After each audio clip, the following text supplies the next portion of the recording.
He hadn't moved in 47 minutes. Not a twitch, not a blink anyone could catch.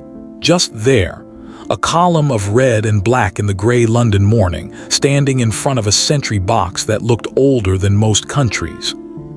A little girl, maybe 5, tugged her father's sleeve and whispered something. Her father leaned down. She pointed at the guard and said, loud enough for 6 people to hear, "Daddy, is he real?"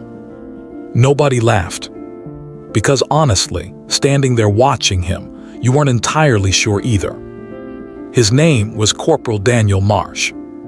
26 years old, Nottingham-born, 3rd-generation military, if you counted his grandfather's national service, which Daniel absolutely counted. He had a scar on his left thumb from a kitchen accident at age 9, a slight preference for tea over coffee that had deepened into something like religion, and a habit, one his sergeant had flagged twice in annual reviews, of treating every quiet night like it was the night before something happened. Not paranoia, his sergeant had been clear about that. It's not paranoia, Marsh. Paranoia is irrational. What you do is it's something else.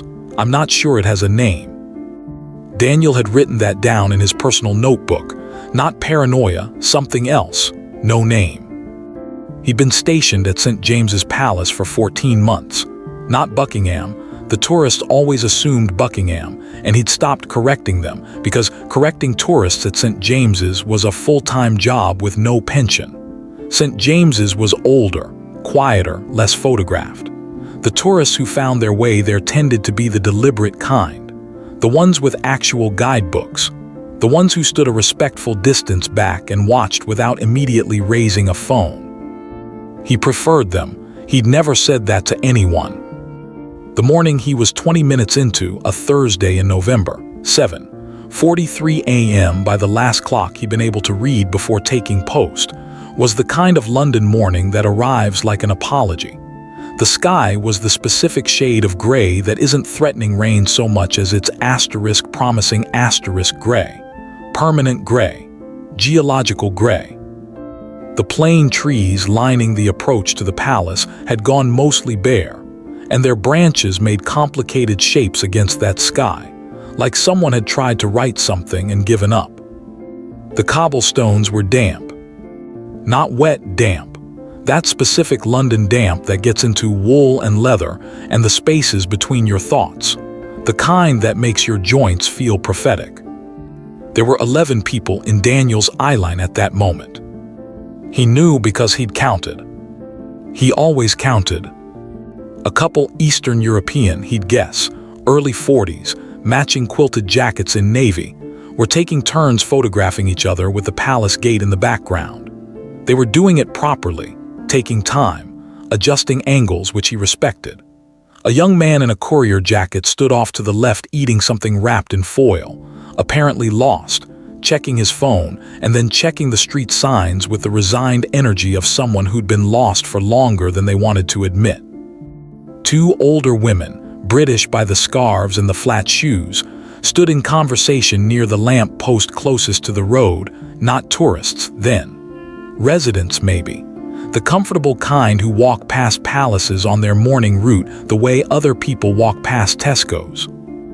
3 students, Japanese, Daniel thought, or possibly Korean. He'd gotten better at not guessing, but sometimes he couldn't help the reflex. They were pointing at the sentry box. One of them had a camera, a real one, film, the kind you didn't see much anymore. He noted the camera the way he noted everything, cataloged and set aside. And then the father with the little girl. She was wearing a yellow raincoat, hood up though it wasn't raining. The kind of child who keeps their hood up regardless. She had her face tipped up toward Daniel's, and she was studying him the way children study things they haven't decided are real yet. He did not look at her. He was aware of her the way he was aware of all 11 people, as data, as variables, as information that needed to be continuously updated. This was the thing his sergeant couldn't name. Daniel didn't look at people, he tracked them. Not like a threat assessment, that was a different kind of attention, harder, narrower. This was wider. This was the ambient version. He tracked the group the way a conductor tracks an orchestra, not any individual instrument but the whole shape of the sound and whether it was drifting from where it was supposed to be. 11 people, cold morning, damp cobblestones. Everything where it was supposed to be. He exhaled, not visibly, barely, and let the count reset. Behind the ceremony, behind the bearskin hat and the immaculate uniform and the centuries of choreographed stillness, there was this. A man who decided at some point, he couldn't have told you when, that quiet was a form of lying. That the absence of incident was not proof of safety, but proof that the incident hadn't found its angle yet. His mother called it worrying. His first girlfriend had called it exhausting. His sergeant, as established, had declined to name it. Daniel called it preparation, which wasn't quite right either, but it was the closest word he had. He'd started 6 months into his posting keeping a notebook. Not an official log, the official log existed, followed its own formats, was reviewed and filed in its own chains. This was personal. Small, black-covered, the kind you get at a newsagent for 90 pence. He wrote in it at the end of each shift, after the debrief, after the tea, in the 20 minutes before he slept. He wrote down what he'd noticed. Not incidents. There were almost never incidents. He wrote down the things that had felt not quite wrong, but worth noting.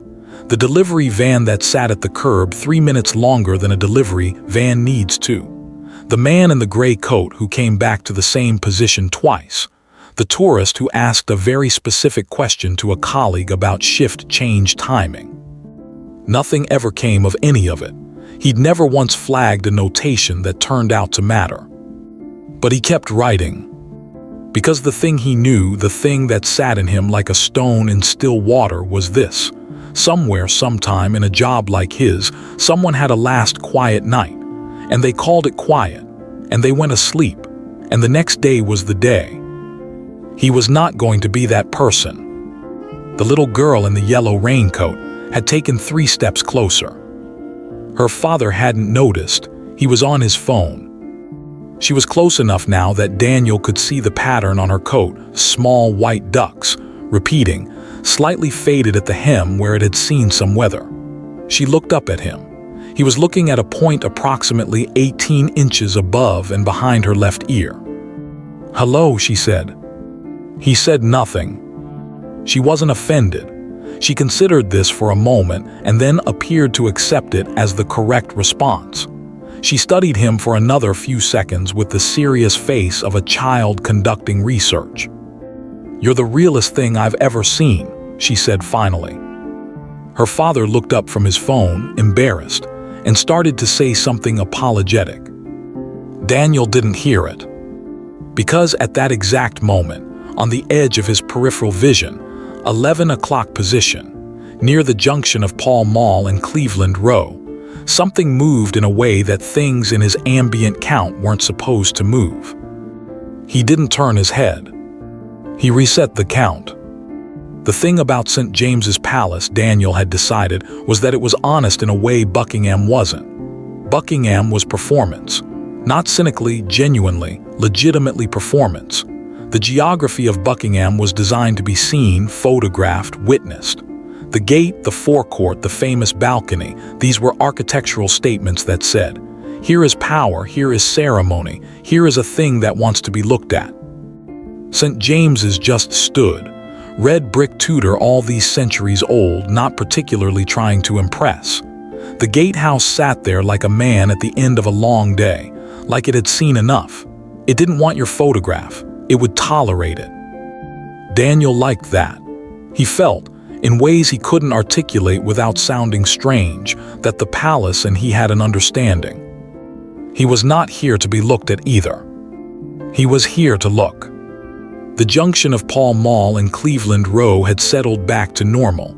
A taxi had pulled out. The movement that had caught him was resolved, a cyclist, cutting the corner too tight, startling a pedestrian who'd stumbled. Nothing. The pedestrian had recovered. The count held. 12 now. A woman with a dog had entered his radius.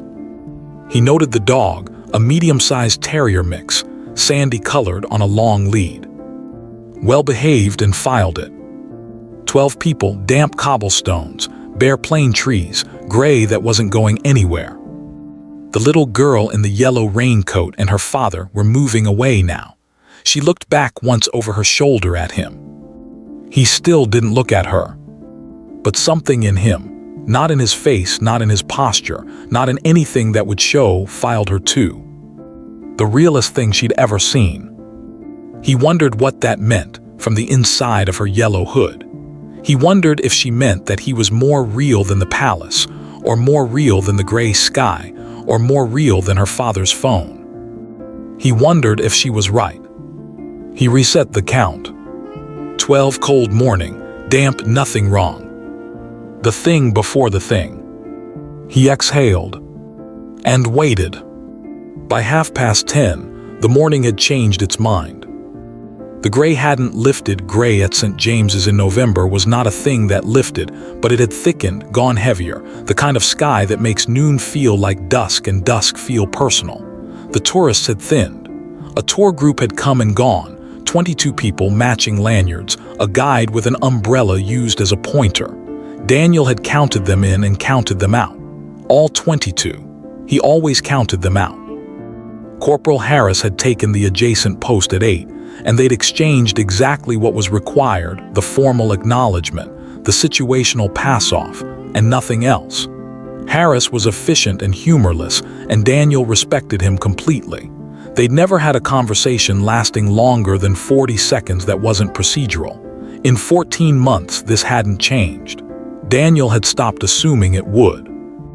By 10:30, his count was sitting at 9.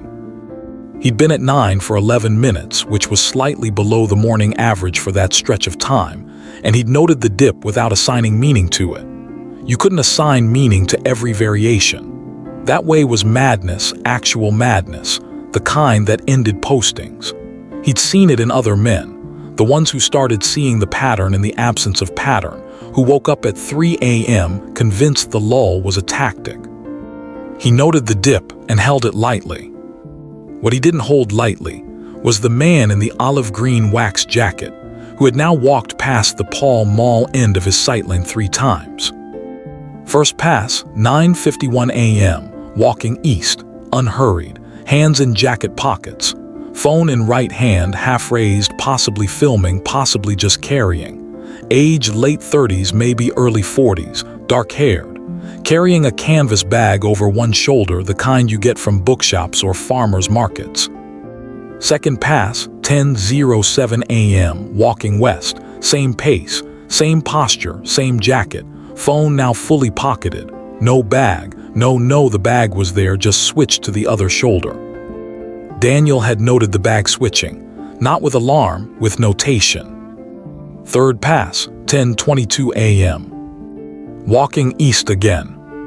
He'd stopped this time, not directly in front of the sentry box, off to the side, near the decorative iron railing that ran along the approach. He appeared to be looking at his phone. The phone was angled slightly upward. Not at his face. At Daniel. This was not unusual. Tourists filmed the guards routinely.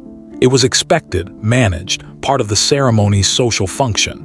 The guards were attraction as much as security, and the photographs and videos went out into the world and did some quiet form of institutional work. Daniel had no feeling about being filmed. He was here to be part of something, and part of that something included being an image. What he had a feeling about was the pattern. 3 passes in 31 minutes, walking the same 40-meter stretch, not stopping to eat or sit or look at anything else, not meeting anyone, not appearing to be on his way to anywhere, just orbiting. He filed it. He didn't move. He reset the count. The incident, when it wasn't an incident yet, when it was still just the thing before the thing, came in the shape of a woman. She arrived at 10:34 a.m. from the direction of St. James's Street, walking fast, which wasn't itself unusual. People walked fast in London. It was practically a civic value. But she was walking fast in the specific way of someone who decided on something, not late for something, not going towards something, but decided. and there was a quality to her movement that made her stand out in the ambient count the way a wrong note stands out in a chord. She was in her 50s, he'd say. Sensibly dressed, dark trousers, a gray coat, low heels. She had her hair pulled back and she was carrying a small handbag and a paper coffee cup, and she was walking with the loose-limbed confidence of someone who knew exactly where she was going except her eyes were moving differently from her feet. Her feet knew the direction. Her eyes were searching. He had seen this before in the notebook-worthy category, not in people who were threatening specifically, but in people whose internal state did not match their external presentation, in people who were performing calm. The feet tell you the intention. The eyes tell you the actual story. Her eyes found the sentry box. Found him. And she didn't stop walking. She adjusted, very slightly, very casually, as if she'd merely confirmed a direction and was now on her way. But the adjustment brought her on a line that would pass directly in front of the box rather than along the railing approach. Daniel tracked her. The man in the olive green jacket, on the edge of his vision, had gone still. Not the stillness of disinterest, the stillness of paying attention. In the notebook later, he would write, 10:34, woman, gray coat, eyes working hard. She had decided something before she arrived. The jacket man saw her arrive. He knows her or he knows the plan. They didn't look at each other, which is its own kind of looking. He didn't write this with alarm. He wrote it the way a doctor writes a symptom, not a diagnosis, not a conclusion. A data point that belongs to a pattern that hasn't fully shown itself yet. The whole discipline of his particular watchfulness, the thing his sergeant couldn't name, was the refusal to reach for the conclusion before the pattern was complete. The catastrophist's error, he'd read somewhere, was assigning narrative too early. The competent one waits, keeps the window open, doesn't decide what the story is until the story has committed to itself. He waited. The woman in the gray coat reached the point in front of the sentry box. She stopped. This was within the understood public geography. There was a respectful stopping zone, not marked but understood, where visitors stood to observe. She was in it. She was not crossing it. She looked at him with the expression of someone who has prepared what they're going to say. He looked above and behind her. "Excuse me," she said. He did not respond. "I know you can't speak," she said. "I know the rules, I just..." A pause, not a nervous pause, a decided one. "My son is one of you. He's been doing this for 2 years. He doesn't talk about it. I wanted to look at one of you and understand what he looks like right now. From the outside, what it looks like from out here." She waited a moment. He gave her nothing. She nodded as though he had, and turned and walked back the way she'd come, coffee cup held in both hands now, shoulders slightly lower than when she'd arrived. He tracked her to the edge of his sightline. He held what she'd said in a part of himself that wasn't on duty. Then he reset the count. The man in the olive green jacket was still there. And now Daniel noticed the third element, the one he'd been holding in peripheral awareness for the last several minutes without fully nomming, the side door. St. James's Palace had a service entrance on Marlborough Road. It was not heavily observed from the ceremonial side. It was behind the main architectural mass, accessible through a narrow passage that tourists rarely found, and it was used for the routine logistics of a functioning royal building. Deliveries, staff, the forgettable infrastructure of ceremony. It had been propped open since approximately 10:15 a.m. A propped door at a side entrance of a royal palace was not, in itself, alarming. Deliveries happened. Maintenance happened. Air circulation happened on cold mornings because a member of staff was carrying things and had found a brick. Daniel was aware of the door the way he was aware of all 11, now 12. The woman's departure replaced by a pair of joggers, people in his radius. The propped door, the orbiting man, the woman who had calibrated her arrival. Not a pattern. Not yet. He reset the count. 12 cold, damp, gray sky with opinions. The plane trees moved in a wind he hadn't noticed starting. Harris, at the adjacent post, was as stationary as architecture. Daniel had worked alongside him long enough to have a precise calibration of Harris's stillness. It was genuine. A natural quality. The man was simply built for this in a way that was either a gift or a profound absence of imagination, and Daniel had stopped trying to determine which. What he knew was that Harris's ambient awareness was narrower than his own. Not worse, narrower. Harris tracked threats. Daniel tracked everything and then looked for threats in it. They had once in 14 months, had something that resembled a conversation about this. Late in a winter shift, in the brief overlap before handover, Harris had said, "You ever think about the fact that nothing's going to happen?" Daniel had considered this. "Yes," he'd said. And I think about what it would look like if I thought that, and I was wrong." Harris had nodded slowly and gone back to his post. That was the whole conversation. Daniel had not written it in the notebook because he didn't need to. It was already written in the part of him that ran underneath the notebook. At 10:41 a.m., a bicycle courier came through the narrow passage on Marlborough Road, emerged through the propped side door, and cycled away at speed towards St. James's Street. And behind him, the door swung shut. The propped door was no longer propped. Daniel registered this. He registered also that the man in the olive green jacket, who had been still for 9 minutes, was now walking again, east, decisive, phone in pocket, canvas bag moved back to the original shoulder. The shape of wrong dissolving. Or the shape of wrong, having accomplished the first part of its business and moving to the second. He filed both possibilities with equal weight. He reset the count. 12 cold. The thing before the thing still pending. He exhaled. He did not stop watching. The notebook entry for that morning, written that evening in the 20 minutes before sleep, would read, 10:34, 10:41, woman with prepared words, jacket man with 3-pass orbit, side door propped 8 minutes, courier egress, pattern incomplete or non-existent, cannot determine, watching.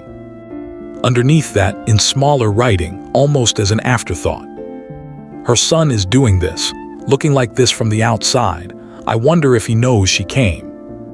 He closed the notebook. He drank his tea.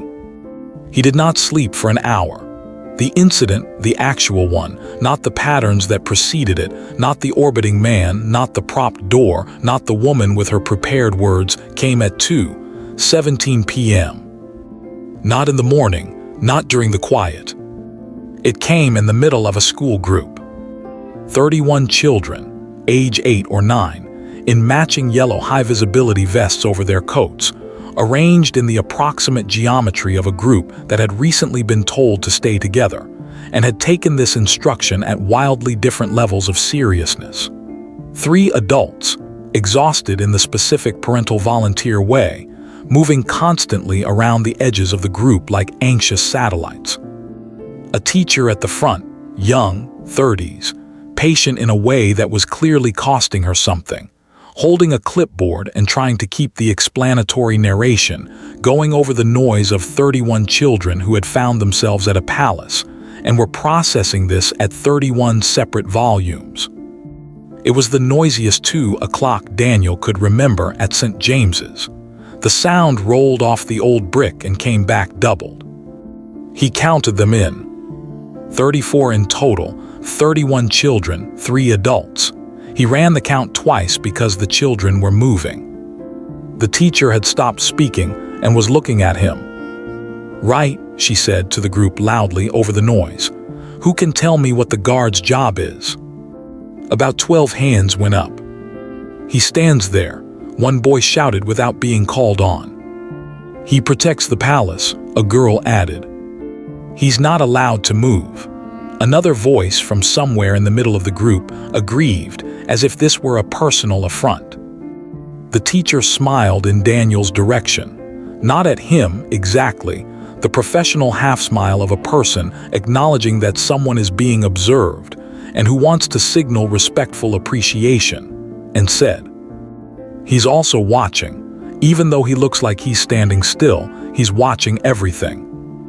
Silence for a moment, while 31 children looked at Daniel and reevaluated.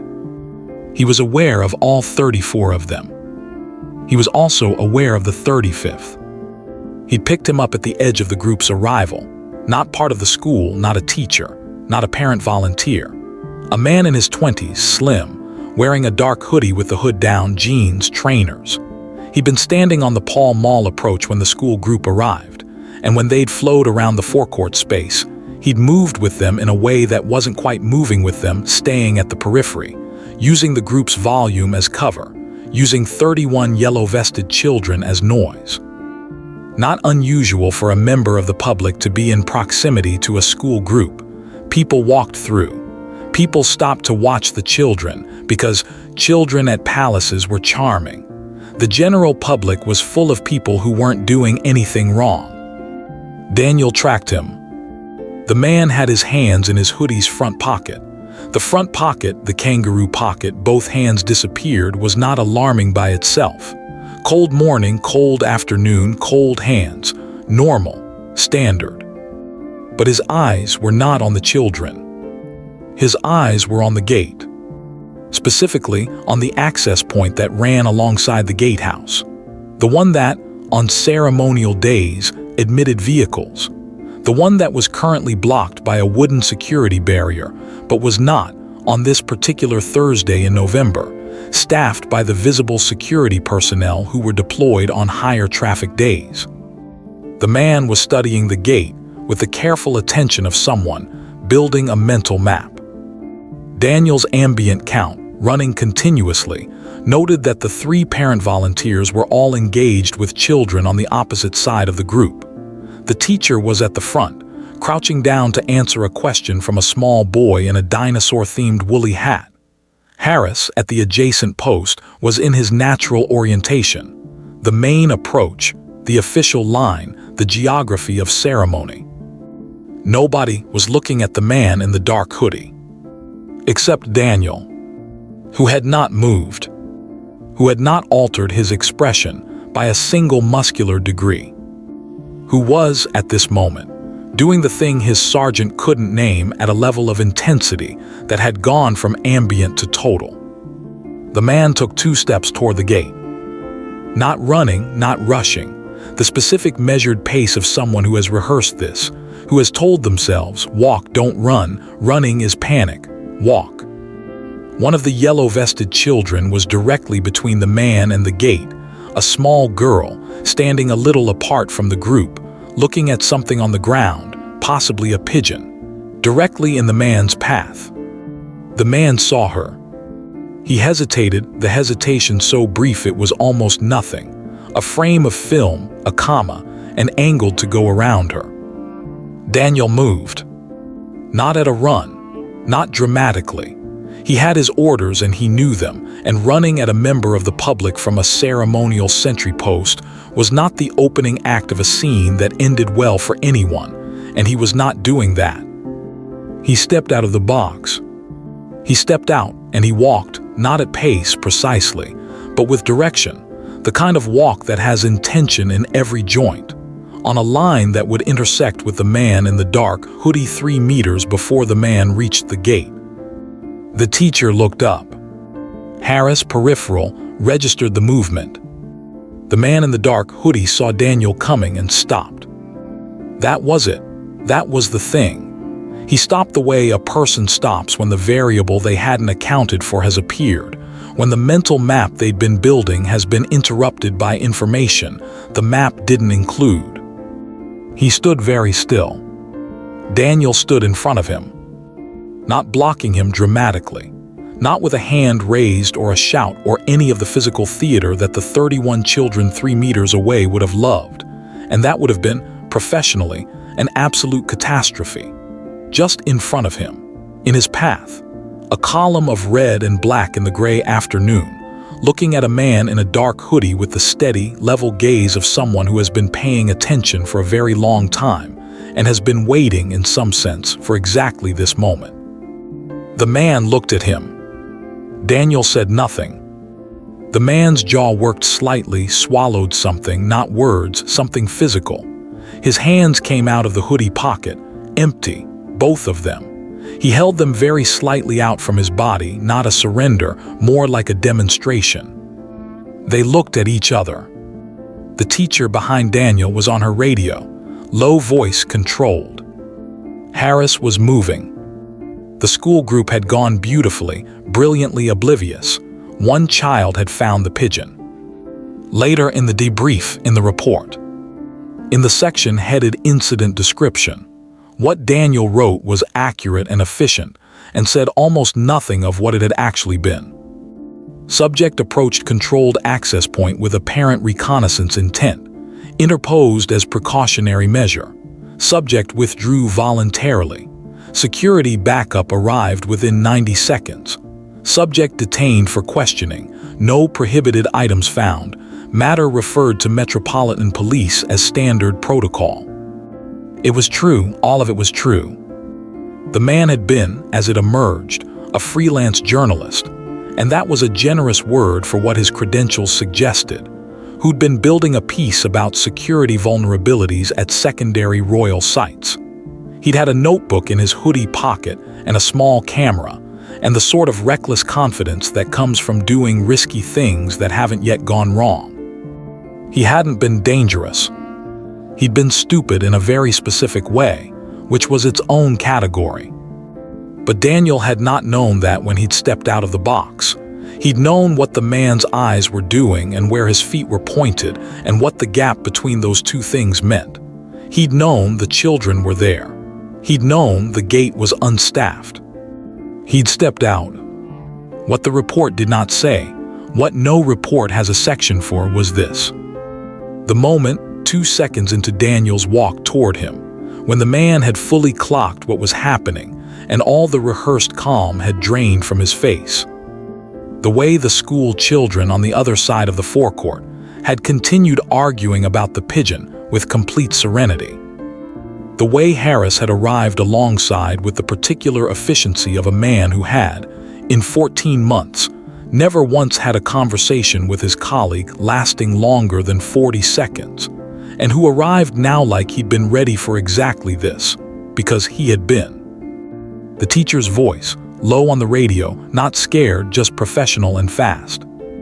And then the man's hands, coming out of the pocket. Empty. That second, that small eternity between the hands leaving the pocket and the hands being visible, was the closest Daniel had ever come to what other people described as fear. Not the fear before, not the anticipatory kind he carried chronically in his ambient watchfulness. The acute kind, the kind that lives in a single second and is metabolized before you can name it. The hands were empty. He'd exhaled. He hadn't shown it. Resolution. The school group left at 2:34 p.m. In the way of 31 children successfully depleted of energy, they were quieter now, the post-excitement quiet, heading toward the coach, already beginning to argue about who would sit where. The teacher walked past Daniel on her way to the gate. She glanced at him. She said very quietly, "Thank you." He said nothing. She nodded and went. The man in the dark hoodie was sitting in the back of a police car parked on Pall Mall by the time the last child had filed out. He'd been given a cup of something from a flask, thermos. Someone had produced a thermos, which Daniel found inexplicably touching, and he looked less like a threat and more like a person who had done a thing, and was now in the process of understanding what the thing cost. Harris came back to his post. The 40-second exchange. Debrief, situational pass-off, confirmation of status. Then back to their respective boxes. The afternoon was settling. The gray had held all day, true to its character. The plain trees, the damp cobblestones, same cobblestones, saying nothing new. Daniel ran the count. 7 people in his sightline, low for mid-afternoon. He noted it without assigning meaning. He reset. He breathed. The ache in his left knee, which he'd acquired at age 20 on a training exercise and which he considered a fair price, was speaking to him with the low, persistent voice it used when he'd been stationary for several hours. He acknowledged it. He filed it. He did not move. That evening, after the debrief, after the tea, which was better than usual, someone had brought a proper box of loose leaf, and the opinion this generated in him was large and private.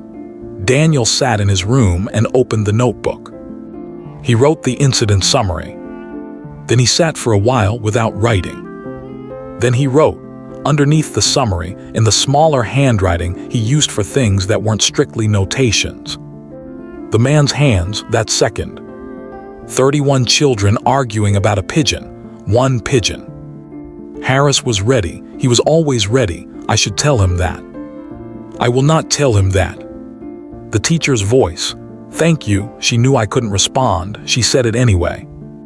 The girl this morning. Yellow raincoat. The realest thing I've ever seen. He looked at that line for a moment.